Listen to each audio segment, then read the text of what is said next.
of the Niger-Congo family instead of being a part of the Nilo-Saharan family, like the Songhai and the Kunari and stuff, which I'm going to touch on Songhai later in the lesson, is because the Fulani have been living amongst the Niger-Congo peoples, are the Niger-Congo branch A peoples, for thousands of years. And because of that, that's why their language has now become a part of our branch. All right.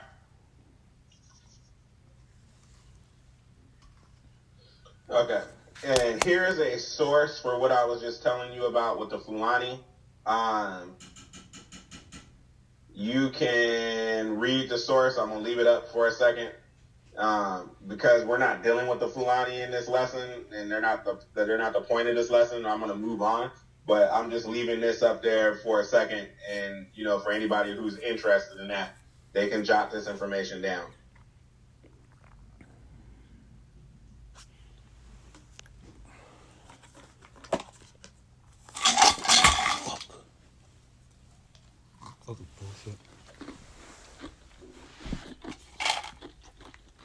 Okay, so next we're going to read from the Tariq al-Sudan. There's the reference for it. Leave this up also for a second.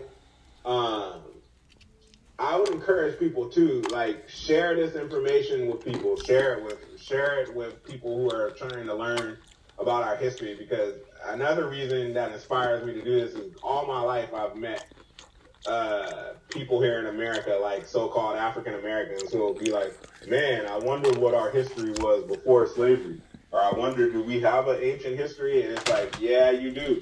And then I've even met people of other nationalities who will ask me or ask us, like, what was y'all's history before slavery? What was your religion before slavery? What was y'all doing in ancient times? And basically we don't have no history. No, we have a rich and to establish that.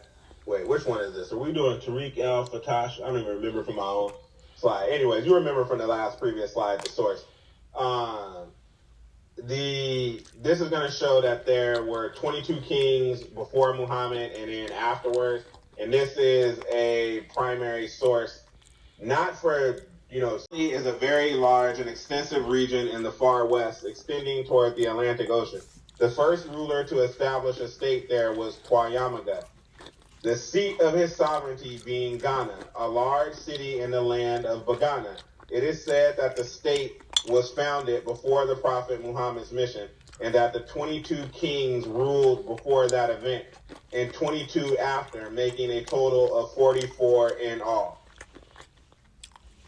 Okay, and that they were Badan in origin means that they came from the Middle East, and we already established that they came from Cyrene, which was in Libya, and that they were leaving the Mediterranean region because of the Roman-Jewish wars, where they had just suffered defeat, and they were trying to escape Roman influence, and so they migrated to the Niger River area first, and then went a little further west near Lake Chad, and went a little further west and established Ghana. But this is just another source to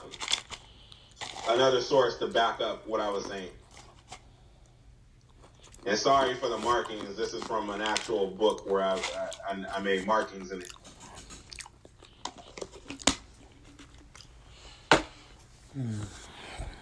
All right, and we're jumping back and forth. So we're going back to this source. Okay, now we're about to start reading from this source again.